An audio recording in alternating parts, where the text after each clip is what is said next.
Deus, eis aí o teu servo, Senhor, no qual o Senhor preparou como um vaso de honra para trazer a tua santa, eterna e gloriosa palavra. Usa o teu servo, Senhor, na sabedoria, na graça, no amor, na unção, no poder do teu Espírito Santo. Prepara os nossos corações, Senhor, como terra fértil, e os nossos ouvidos abertos para ouvir a tua voz, o que o Senhor já colocou no coração do teu servo.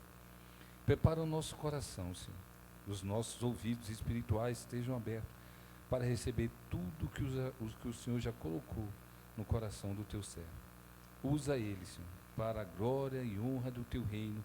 É o que te pedimos humildemente, em nome de Jesus Cristo. Amém. Amém, meus irmãos. Boa noite. Obrigado, pastor Divaldo, pela confiança. Pastor Cleito, né? E ratificado pelo pastor Divaldo. Meu nome é Rafael, eu sou casado com a Caísa, pai do Bernardo e agora do Henrique. Estou fazendo curso de teologia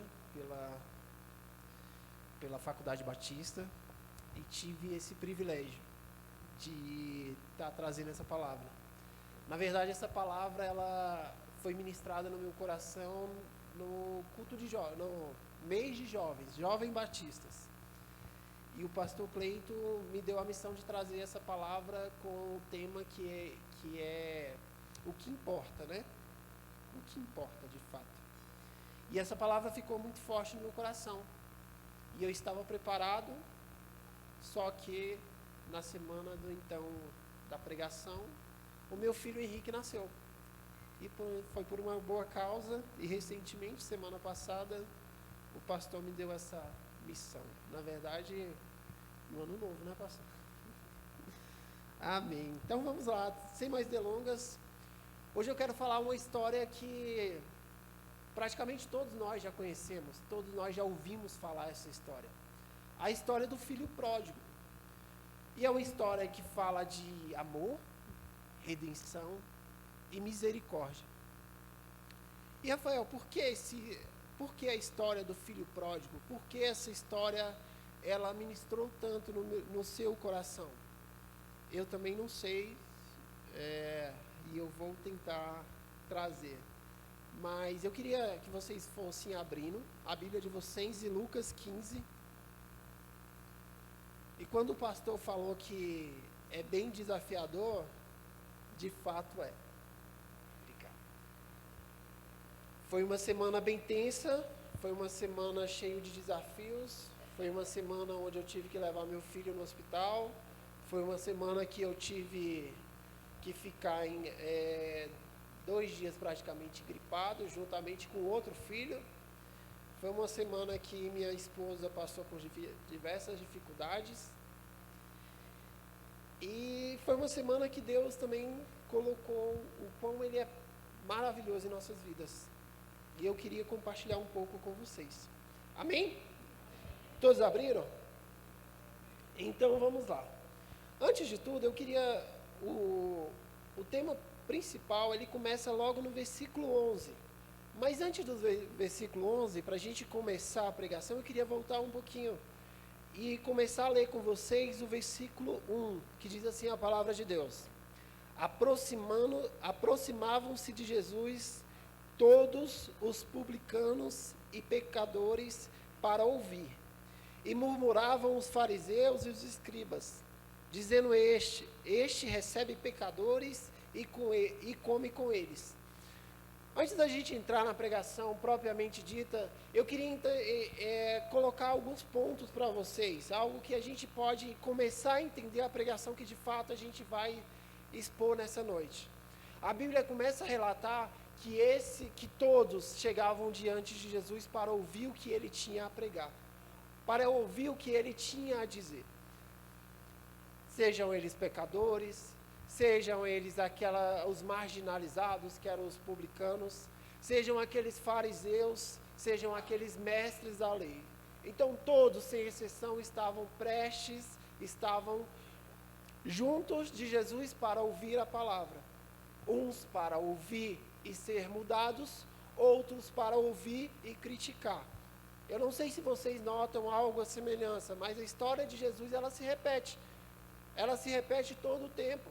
E quando a gente vai entender um pouquinho, e até me desculpe já se tiver teólogos aí, para a gente entender um pouquinho, eu queria conversar um pouco com vocês, um pouco de teologia, mas um pouco do que é o amor de Cristo propriamente dito. Amém? Por que você leu esse versículo, Rafael? Logo no final vocês vão entender por que eu li eles logo no início. Só que nessa história, Jesus começa a contar essa parábola, mas ele não conta essa parábola de começo já. Ele começa a falar algo já progressivo. Por que progressivo? Eu gosto muito de matemática. É algo que me encanta. Minha esposa fala que eu sou um pouquinho doido, mas eu gosto de ter alguns problemas para resolver. Eu gosto disso. E de fato a matemática também está na Bíblia, gente. Olha só que legal. Como, Rafael? A parábola começa, a parábola começa falando que Jesus estava falando para todos, e ele começa contando a primeira parábola, que é a parábola da ovelha perdida. E o que é essa parábola? A parábola conta que quem é aquele que perde uma ovelha, não deixa 99 para ir atrás de uma, certo? Temos uma proporção, 1 para 100. Logo em seguida, olha, confundindo aqui. Logo em seguida, Jesus começa a contar outra parábola, a parábola da dracma perdida. A parábola que se perde uma dracma, tinha 10 e perdeu uma. Logo, eu trago uma proporção que é 1 para 10. Logo, se a gente for fazer, 10%. E a gente chega na nossa parábola, a parábola que a gente vai expor essa noite, que é a parábola do filho pródigo. Esse texto em si, essa forma de dizer dessa parábola, que é a parábola do filho pródigo, não foi inspirada por Deus, tá? Foi algo que foi colocado para ficar mais fácil, uma nomenclatura para o nosso tempo, mas de fato o que está na Bíblia é só o que foi inspirado por Deus, é o que está a partir do versículo 11, beleza? E começa a contar da história do filho pródigo que tinha 2 filhos, e um se perdeu. Então, logo traz a minha proporção de 1 para 2. Então, a gente traz para 50%. E, Rafael, o que tem a ver essa história? Essa história é bem básica, porque a gente começa a entender que Jesus queria explicar que para aqueles mestres da lei, para aquelas pessoas que não aceitavam o amor por aqueles perdidos, o amor de Jesus, pregando para resgatar uma alma, ele começou a trazer essa proporção, começa baixinho, vocês não entenderam? Vem cá, vou te explicar de uma maneira mais aprofundada. Vocês não entenderam? Vem cá, eu vou te explicar agora a história do filho pródigo, que eu queria começar com vocês. Beleza? Então diz assim a palavra de Deus.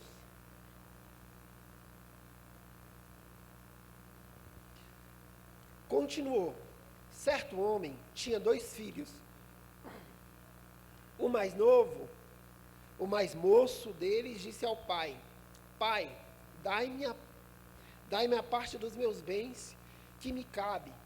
E ele lhes repartiu os haveres passados, não muitos dias, e eles lhe repartiu os haveres. Passado não muitos dias, o filho mais moço, ajuntando tudo que era seu, partiu para uma terra distante. E lá dissipou todos os seus bens, vivendo dissolutamente. Depois...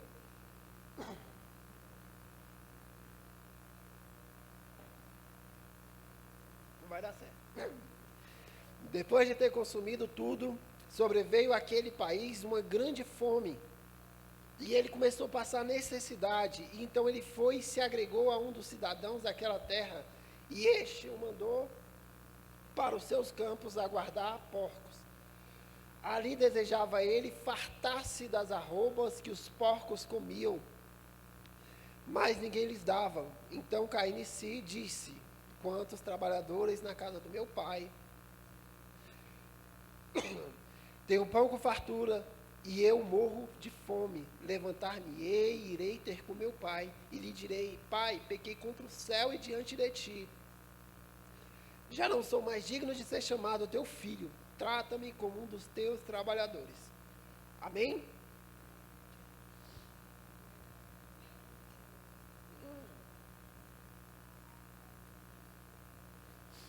Vamos parar um pouquinho e vamos começar a entender o que esse texto tem para nos falar. A Bíblia é bem clara quando ela traz o relato de que o próprio filho mais moço chegou diante de Deus, chegou diante do pai e pediu a parte da herança, e pediu aquilo que ele queria. Hoje, para os nossos tempos, de uma maneira tão liberal, a gente não consegue entender qual é o significado de fato daquela palavra.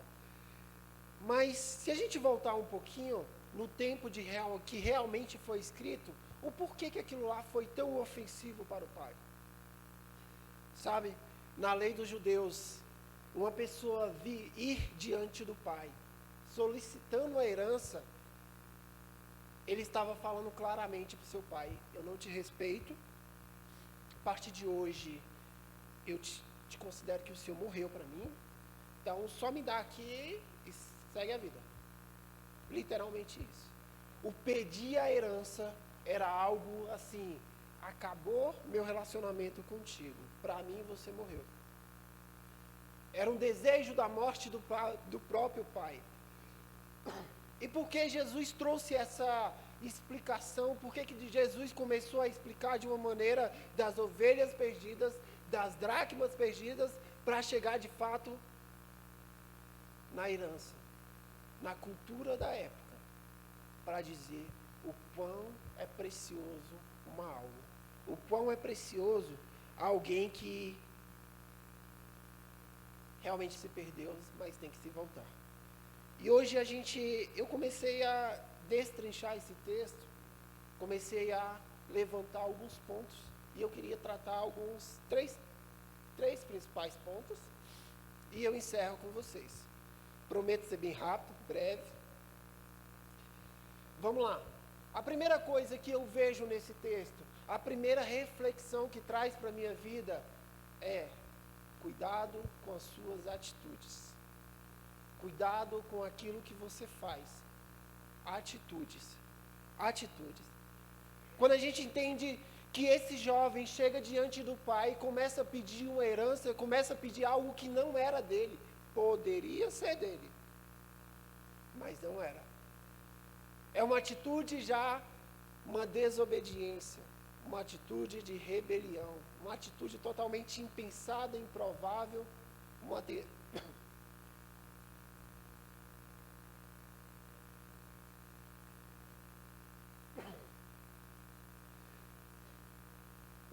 vai dar certo. Uma atitude que ninguém à época entendia, e ninguém à época poderia se prestar a essa atitude tão baixa, tão desonrosa para um filho, para um pai, né? Quando a gente chega a entender, começa a entender que esse filho, ele queria uma liberdade, ele queria viver a sua própria vida, sem nenhuma limitação, sem ninguém para cobrar, ninguém para dizer o que está certo, ninguém para dizer o que...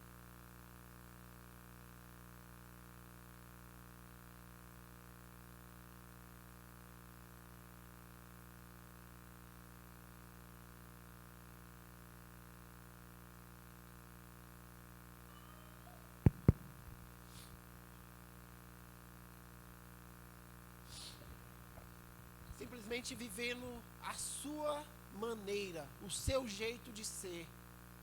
Sabe, a própria Bíblia diz que esse jovem, ele pegou o seu dinheiro, ele pegou a parte que o próprio pai o deu e foi para longe. Foi viver uma vida que era totalmente contrário àquilo que o próprio pai tinha dito.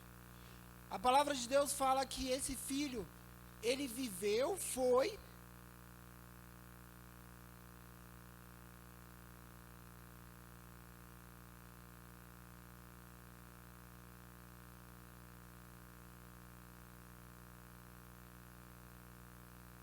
Misericórdia, vai dar certo.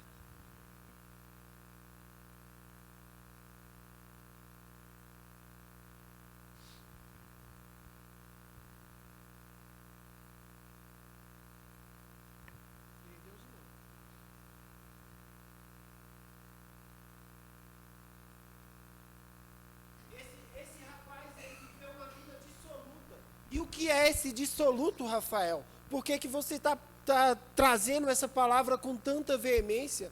Essa palavra significa seguir conselhos totalmente diferentes.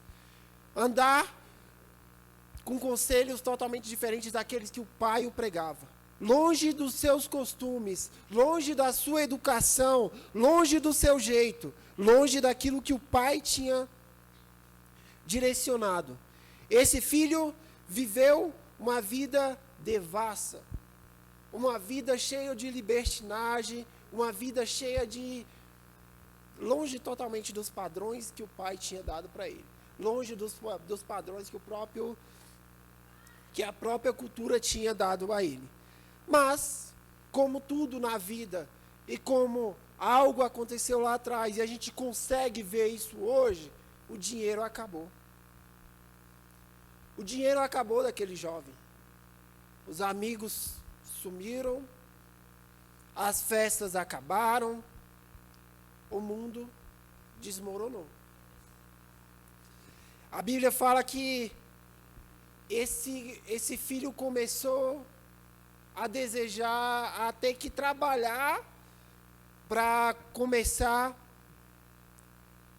a sustentar a sua vida, a sustentar aquilo que ele realmente queria, porque não tinha mais nada. Esse é um problema.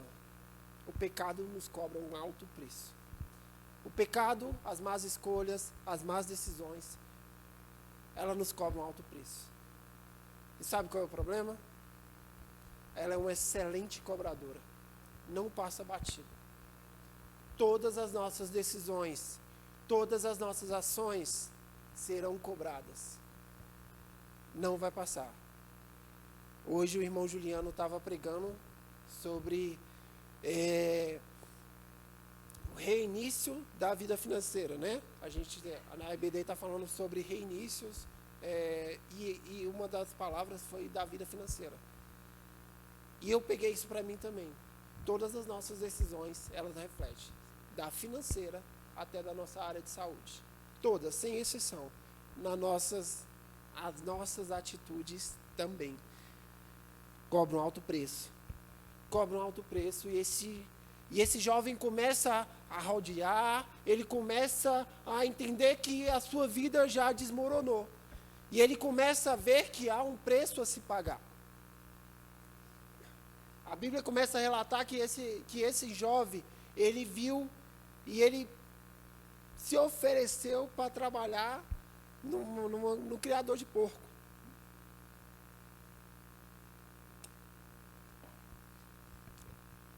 Nossa, Rafael, o que tem a ver, né? É um trabalho digno. É um trabalho digno. Eu estou trabalhando. E a gente volta mais um pouquinho. E a gente começa a entender que aquele jovem, ele tinha um problema. Ele era judeu. Os porcos para o judeu eram o quê? Impuros. Olha, outra vergonha. Mas ele tem que ir. A Bíblia começa a relatar que esse jovem começa a trabalhar. Só que chega no momento que ele está com muita fome. A ponto de desejar comer o quê? Alfarrobas. Nossa, Rafael, o que tem a ver também essa alfarroba? Eu também não sabia, tá? Mas eu descobri que é um alimento que ele é rico em vitaminas, só que ele era servido para os homens, para o ser humano, só em último caso. Só naquele caso assim de guerra, onde acabou tudo, aí era servido para as pessoas. Mas no geral era servido para os porcos, servido cru. Mais uma vez, o diabo trazendo algo legal e cobrando um alto preço. Essa história ela aconteceu na mesma proporção lá no Jardim do Éden. Quando o próprio diabo chega para Eva e começa a oferecer aquilo que à vista era muito bonito. A propaganda era boa. Olha, Eva, pega lá. Pega o fruto. Como é vistoso, como é bonito, como é legal. Todo mundo está pegando, por que você não pode pegar? Todo mundo está fazendo, por que você não pode fazer? A propaganda do diabo, ele nunca muda. Pode vir com um embrulho diferente, mas ele nunca muda. A propaganda é sempre a mesma coisa. Pegue, é legal. Viva a liberdade, é isso que você tem que viver. Não se preocupe com os bons costumes, não se preocupe com seus princípios e valores. Faça o que está na sua cabeça. Faça o que o mundo determina. Faça conforme o seu querer. As más escolhas te cobram preço. Recentemente eu ouvi algo que para mim ficou muito forte, do pastor Hernandes Dias Lopes, falando que o diabo ele é um estelionatário, que ele vende, ele te promete aquilo que não tem. Muitas das vezes nós temos caído nesses golpes de estelionatário. Muitas das vezes nós temos caído com essas falsas promessas, com esses falsos presentes. Sabe, eu comentava que o pecado que o diabo nos oferece é um pecado legal, embrulhado, é uma maçã perfeita. Teólogos, segura um pouquinho, tá? É uma maçã perfeita, bonita, apetitosa, mas todas as maçãs que o diabo tem para nos oferecer, elas estão cheias de bicho. Todas as decisões,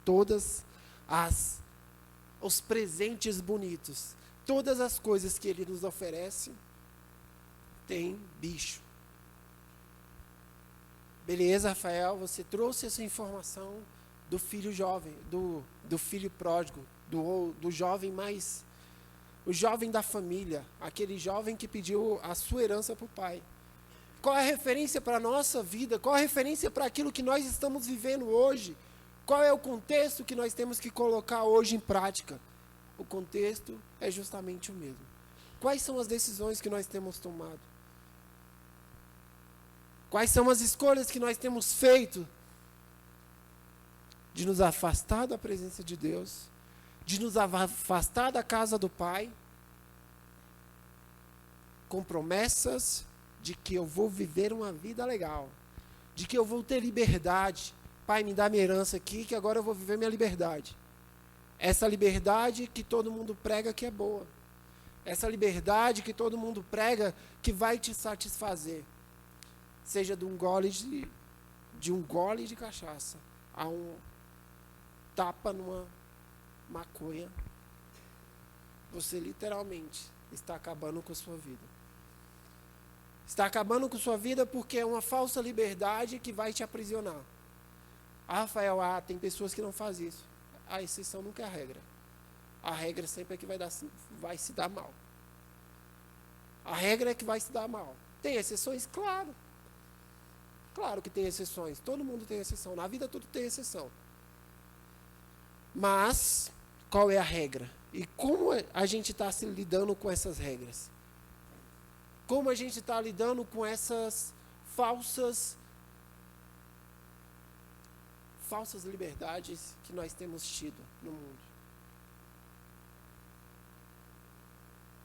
Quando o louvor estava cantando, ele começou a ministrar e no Santo dos Santos, a fumaça me esconde, só teus olhos me veem. E me fez lembrar uma história que eu ouvi de um deputado federal que ele é cristão. Que eu não vou entrar na seara, se ele é de direita, se é esquerda, mas ele é um deputado cristão. E ele começou a falar uma história que para mim me lembrou e eu queria colocar agora. Ele contou que sempre na vida dele ele foi cristão. Cresceu no lar evangélico. Cresceu. Seu pai pastor. E ele começou a contar que um dia ele foi para uma festa com os amigos e lá ele se deixou levar e beleza. Chegou em casa, o pai cuidou, o pai o abraçou, o pai não julgou, o pai, vem cá, fica tranquilo, meu filho, tá tudo bem, vai dormir. E esse jovem conta que Na manhã seguinte, ele ficou envergonhado com a atitude dele. Ele ficou envergonhado com a atitude dele e ele começou a entender que ele precisava pedir desculpa para o pai. E ele pediu perdão para o pai. Ele falou: pai, me perdoa, eu errei, vacilei com o senhor, eu não deveria ter feito, mas eu fiz, me perdoa. E o pai: fica tranquilo, meu filho, comigo está tudo certo. Olha lá para cima, para lá que você tem que pedir perdão. E é isso que a gente precisa entender. As telas dos nossos celulares não impedem aquilo que Cristo vê. Os telhados das nossas casas não impedem aquilo que Cristo vê. O lugar mais obscuro que a gente tiver não impede aquilo que Cristo vê. Essa é a nossa... É isso que nós precisamos entender. Eu prometi para vocês que eu vou ser rápido. E esse é um dos pontos que eu aprendo com essa vida do filho pródigo. Então, cuidado com as suas decisões, né? E só que tem outro ponto que eu queria compartilhar com vocês, que para mim é uma das coisas mais lindas da Bíblia. Para mim é um dos versículos mais perfeitos, que eu considero é o versículo que sempre me toca. A Bíblia começa a relatar que esse jovem saiu da casa, desrespeitou seus pais, foi viver dissolutamente, fora dos padrões, fora dos costumes. Esse jovem, ele começa a entender que ele precisa trabalhar, ele começa a se submeter àquilo que é contra a cultura dele, de cuidar dos porcos, de desejar a comida dos porcos, mas um dia ele chega e começa a ver aquela situação e fala: na casa dos meus pais, na casa do meu pai, há pão com fartura. E a das frases mais lindas que eu vejo na Bíblia é: levantar-me-ei e irei ter com meu pai, e direi: Pai, pequei contra os céus e diante de ti. Já não sou mais digno de ser chamado seu filho, mas me trata como um dos seus trabalhadores. Guarde bem essa frase, lá no final a gente vai voltar nela. Mas antes da gente chegar, nós precisamos entender algo com esse jovem.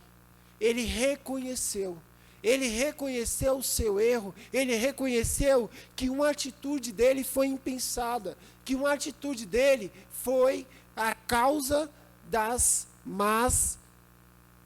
dos maus frutos que ele estava colhendo. Ele reconheceu que ele não era merecedor da graça e nem do perdão do pai dele. Mas ele sabia que seria bem tratado.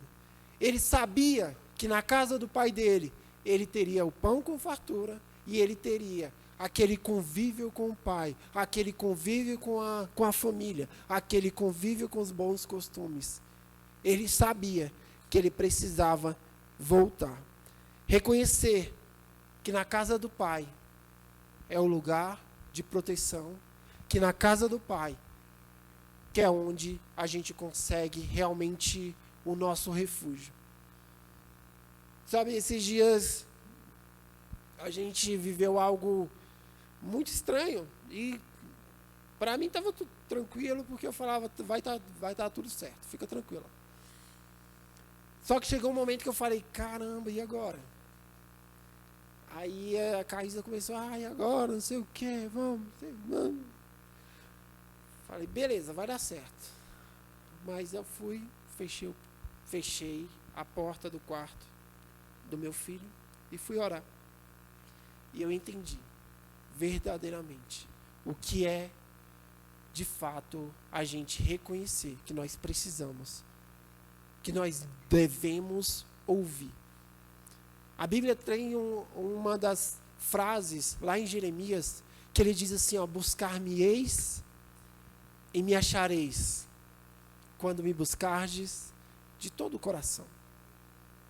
Sabe, O nosso maior desafio é entender que nós somos errados, que nós precisamos nos consertar dia após dia, que nós precisamos entender e buscar a Cristo dia após dia, porque se nós dependermos de nós sofremos um grande problema de se dar mal.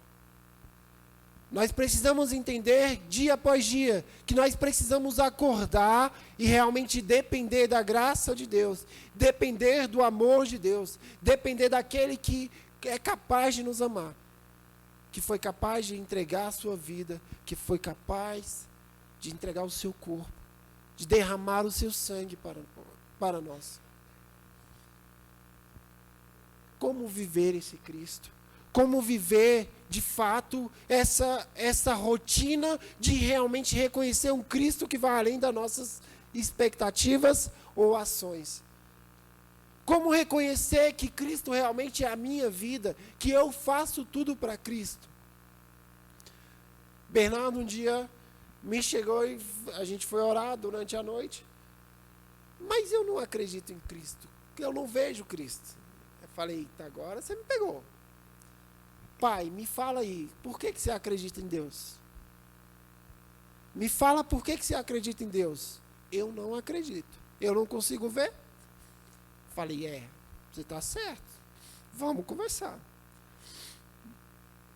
E eu me calei, mas eu só falei algo assim, você respira? Ele respira, então tá bom. Mas você respira o quê? Ar. Tá bom. Pega o ar e me dá um pouquinho.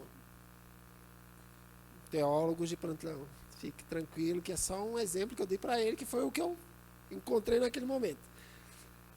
Tá. Eu não sei, eu não consigo ver o ar, eu não consigo pegar o ar.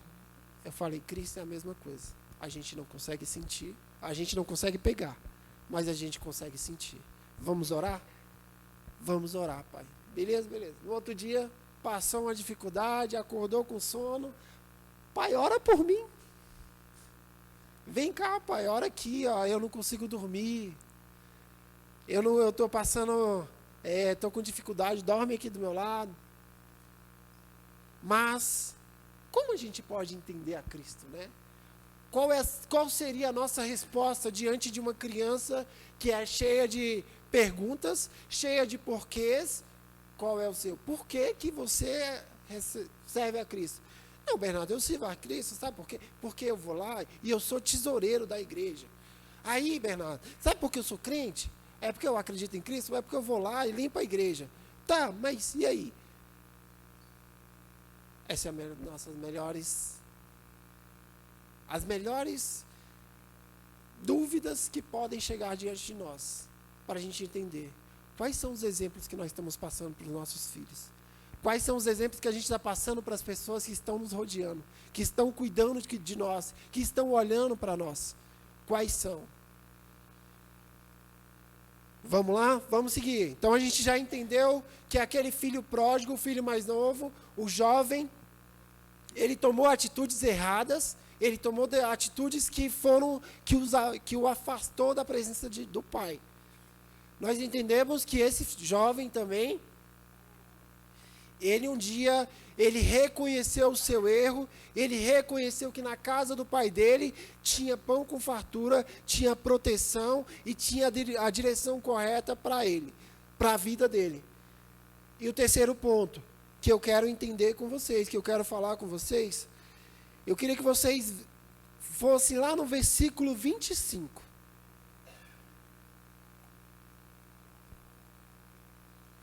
Nós já estamos acabando, só faltam 2 pontos. Diz assim a palavra de Deus: ora, o filho mais velho estivera no campo, e quando voltava, ao aproximar-se da casa, ouviu a música e as danças. Chamou um dos seus criados e perguntou-lhe: que era aquilo? E ele informou: veio teu irmão e teu pai mandou matar o novilho cevado, porque o recuperou com saúde. Ele se dignou e não queria entrar. Saindo, porém, o seu pai procurava conciliá-lo. Mas ele respondeu a seu pai: há tantos anos que te sirvo, sem jamais transgredir uma ordem tua, e nunca me destes um cabrito sequer para alegrar-me com os meus amigos. Vindo, porém, este teu filho, que desperdiçou os teus bens com meretrizes, tu mandastes matar para ele um novilho cevado. Então lhe respondeu o pai: meu filho, tu sempre estás comigo. Tudo o que é meu é teu. A gente vê que o filho mais novo tomou atitudes erradas, reconheceu que estava errado. E eu vou fazer um paralelo e depois vocês fazem uma comparação.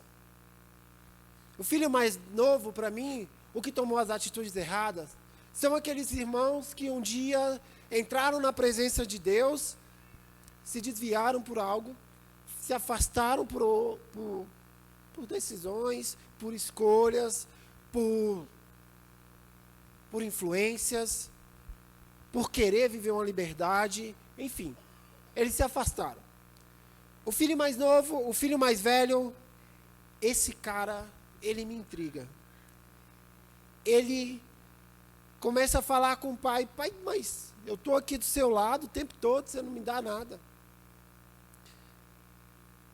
Seu filho chegou, mal chegou, o senhor já trata ele bem, cuida dele. E talvez a gente começa aquela nossa história, não é porque o filho mais novo sempre tem mais cuidado, o pai cuida mais. Sempre o caçula tem o privilégio. Muitas das vezes não é isso não, viu gente? É mentira isso. Eu sou o caçula, não é bem assim não. Mas o que me chama a atenção nesse jovem, nesse filho mais velho, é que ele vivia com o pai. Ele andava com o pai, mas ele se sentia escravo. Ele se sentia longe de Deus, longe do pai. Ele se sentia... Obrigado. Ele se sentia totalmente sem aquela proximidade, sem entender que de fato ele era livre. Ele estava com o pai. Não tinha uma intimidade. Não tinha uma conversa. Era aquele cara bonitinho, nunca saiu de casa, sempre trabalhou, na opinião dele, nunca transgrediu mandamento nenhum, mas não tinha prazer no pai. O meu paralelo com o filho mais novo foi o quê? Foi aquele cara, foi aquele filho, trazendo para a nossa realidade, foi aquele rapaz que saiu da igreja, conhecia a palavra, se desviou, tomou decisões erradas. E para fazendo um paralelo novamente, esse homem mais velho, esse filho mais velho, são os nossos crentes. São os cristãos que ficam. Mas são os cristãos que vivem na igreja, conhece a palavra, trabalha na igreja, mas não tem intimidade com Deus. Não tem intimidade com aquele que está servindo. Quando eu era líder da juventude, eu falava algo para algumas pessoas que é sempre a mesma, e o meu discurso nunca vai mudar. Cara, se você está na igreja simplesmente para trabalhar, para correr de um lado para o outro, e não vai poder sentar um tempinho para ouvir a palavra, traz sua carteira para a igreja e ficha ela, porque você não está servindo a Cristo. Você está trabalhando. Você não está servindo, você não está tendo intimidade, você não está realmente tendo aquele prazer com o Pai.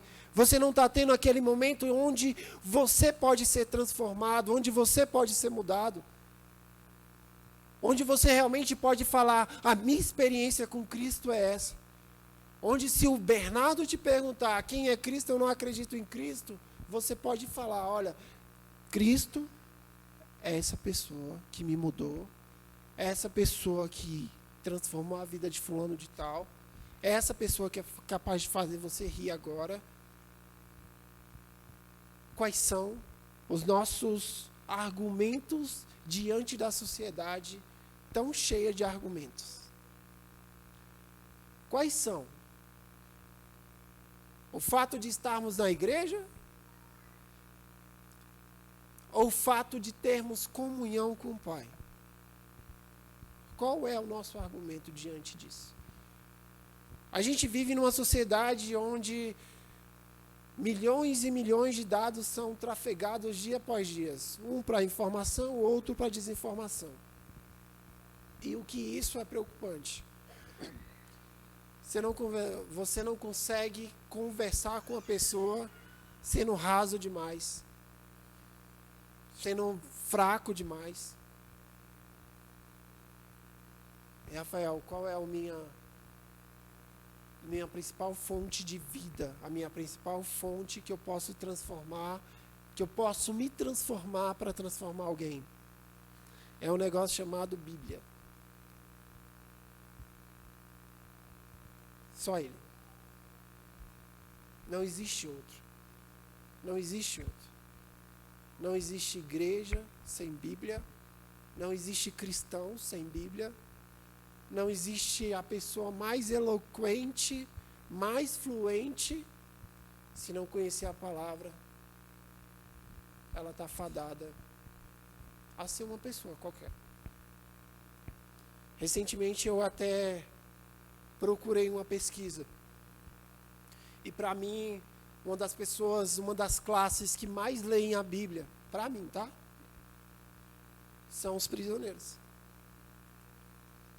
São as pessoas que estão encarceradas. Por quê? Lá atrás, dava-se um benefício para eles, para que cada livro que eles lessem, diminuiu um tempo de pena.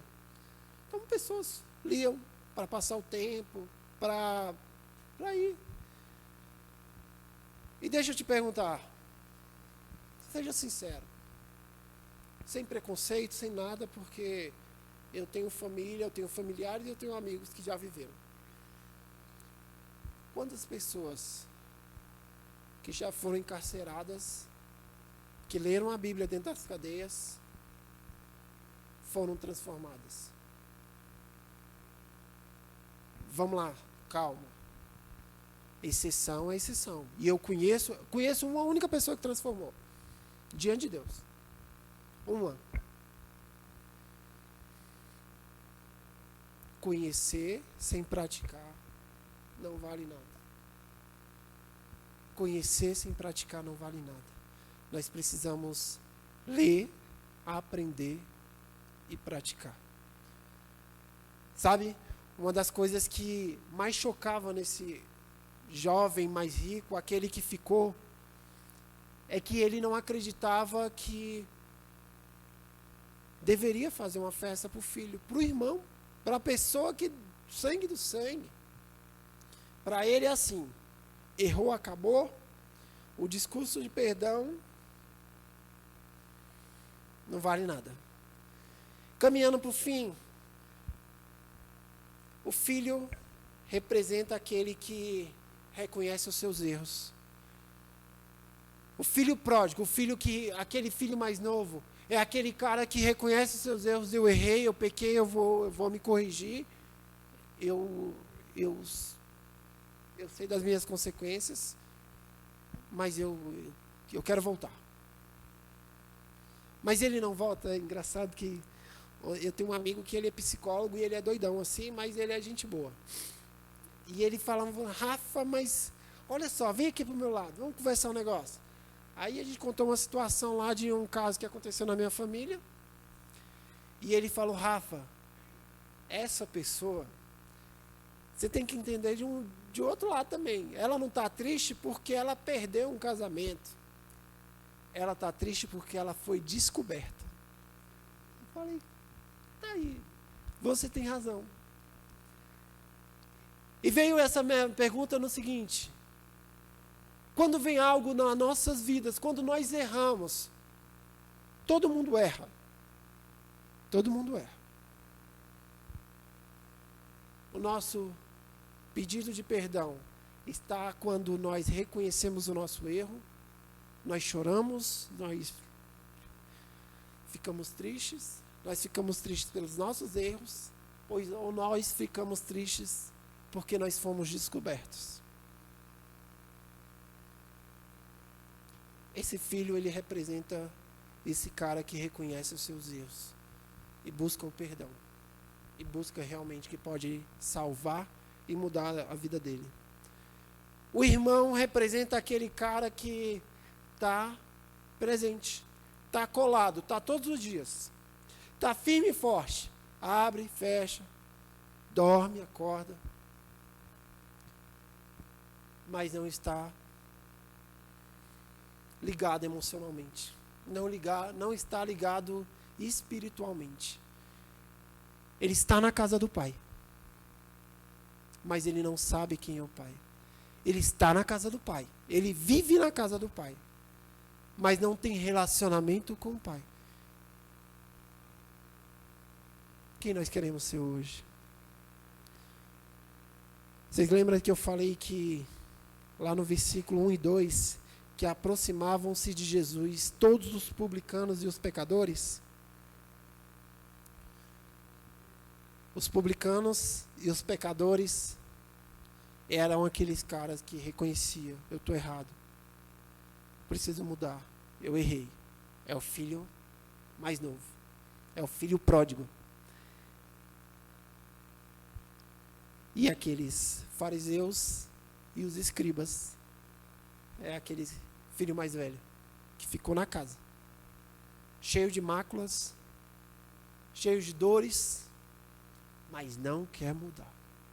Quer ficar. Para quê? Não sei. Mas quer ficar. Mas quer mudar? Não sei. Esse é o Cristo que vai falar. A Bíblia ela é tão perfeita que ela começa a trazer reflexões para as nossas vidas. O pastor Divaldo fala que a Bíblia se autorresponde, né? É isso. Para a gente finalizar, Rafael, a Bíblia fala que esse pai, ele chegou, viu o filho mais novo e falou bem assim, lá no versículo 22. O pai, porém, disse aos seus servos: trazei depressa a melhor roupa, vestiu, ponde-lhe um anel no dedo e sandálias nos pés. Trazei e matai o novilho cevado. Comamos e regozijamos. Mais uma vez, o pai vê o filho, corre para o filho. Ai, Rafael, que legal, olha só, o pai está correndo, vai se alegrar, que legal, para a nossa cultura é perfeita. Mas para a cultura judaica, com a túnica daquele tamanho, um senhor correndo com a túnica segurando assim, era vergonhoso, era embaraçoso. Aquele pai não se importou, pai não se importou com aquilo que a tradição ia falar, porque ele estava correndo para encontrar o seu filho. E isso me dá a clareza de que aquele pai estava pronto para reencontrar, para abraçar, para amar o seu filho. Aquele pai anseiava perdoar e restaurar todos aqueles que se arrependessem. O pai naquela história, ele não julgou, ele não quis saber. Você lembra da história que eu falei lá atrás? E para a gente finalizar, eu queria gravar algo com vocês, que ele diz assim, ó, lá no versículo 18, levantar-me-ei e irei ao meu pai, e lhe direi: Pai, pequei contra os céus e diante de ti, já não sou digno de ser chamado seu filho, trata-me como um dos teus trabalhadores. Eu queria que vocês abrissem agora, lá no versículo...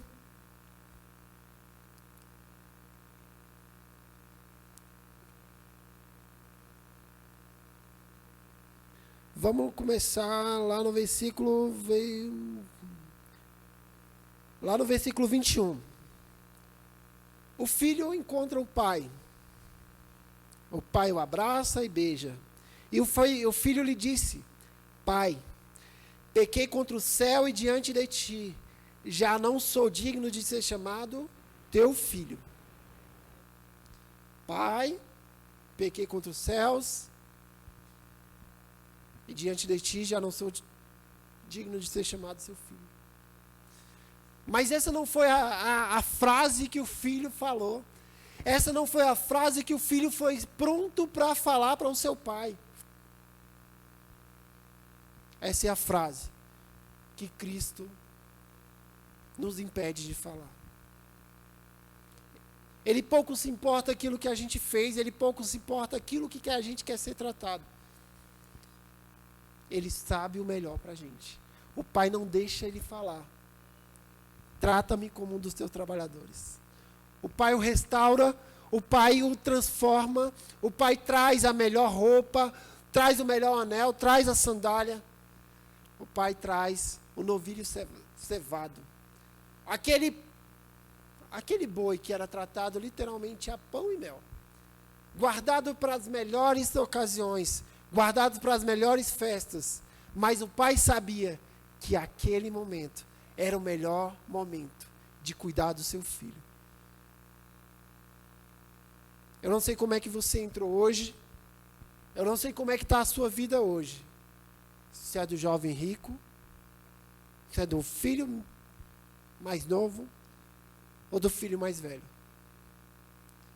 Mas eu te convido a ficar de pé e a refletir sobre essa situação. Eu te convido a entender o que é o amor de Cristo. Eu te convido a entender o que realmente Cristo quer para você. E o que Cristo tem para te oferecer. Sabe, essa história toda nos traz uma reflexão perfeita e clara daquilo que Cristo ele era capaz de falar. Ele começa de uma projeção, ele começa numa pequena proporção, ele começa a trazer uma proporção maior para dizer: todas as vidas importam. Todas as vidas importam. Todas as vidas importam. Sabe? Assim como Deus ministrou no meu coração, eu te convido a fechar os olhos. E começasse a entender o que Cristo quer para as nossas vidas, para a sua vida. Hoje a gente acabou de celebrar a ceia do Senhor. Um dos momentos mais marcantes, um dos mandamentos, uma das ordenanças. Para a gente lembrar aquilo que foi feito naquela cruz. Para a gente lembrar aquilo que foi feito pelas ruas. Por um Cristo ser humilhado, por um Cristo ser crucificado, ser chicoteado, por um inocente derramar o seu sangue por mim, um pobre pecador, e por você, um pobre pecador. A minha vida e a sua vida não se distorce de nada. Nós todos merecemos todos os dias a graça, a redenção e a misericórdia do Senhor, independente daquilo que você é, independente daquilo que você pensa, independente daquilo que você faz. Entenda que é o único capaz de mudar a sua vida. É Cristo, é Cristo, é Cristo. Sabe, meu irmão, mas eu tenho algo para te dizer. Cristo é perfeito. E Ele só age na sua vida a partir do momento que há uma decisão na sua vida, no seu coração. Sabe, a vida do filho pródigo só houve mudança, só houve transformação quando ele reconheceu que ele precisava ser mudado, que ele precisava ser tocado, que ele precisava de um novo recomeço. Mas provavelmente a Bíblia não fala muito a respeito do filho mais velho. Mas eu não sei se ele mudou. Eu não sei se ele foi tocado. Eu não sei se ele teve a oportunidade. essa é a oportunidade que nós temos hoje de reconhecer.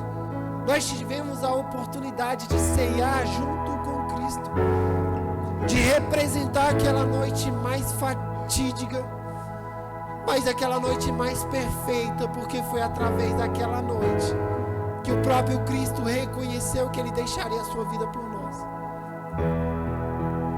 Pai, obrigado por essa noite. Pai, obrigado pela Tua misericórdia, obrigado pelo Teu amor.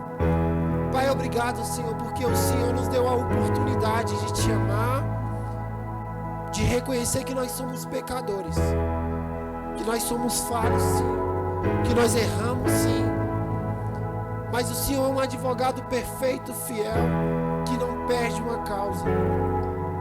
O Senhor é um advogado que vai além das letras da lei e entra com a Tua provisão, e entra com a Tua proteção, e entra com o Teu renovo, com a Tua transformação. Só o Senhor importa. É o Senhor que é o Cristo, é o Senhor que é o centro, é o Senhor que transforma, é o Senhor que restaura, é o Senhor, meu Pai, que é capaz de mudar a nossa vida e a nossa realidade, com uma única condição: a condição de reconhecermos que nós somos pecadores, falhos, que nós somos totalmente indefesos sem a Tua presença, sem a Tua poderosa mão sobre nós. Mas nos ajuda, Senhor, e nos momentos fracos, nos momentos que estivermos frágeis, nos leva, Senhor, para o canto, nos leva para o canto mais calmo, para a gente reconhecer que o Senhor é um Deus poderoso, pleno, perfeito, que o Senhor é capaz de mudar a nossa vida. É o Senhor que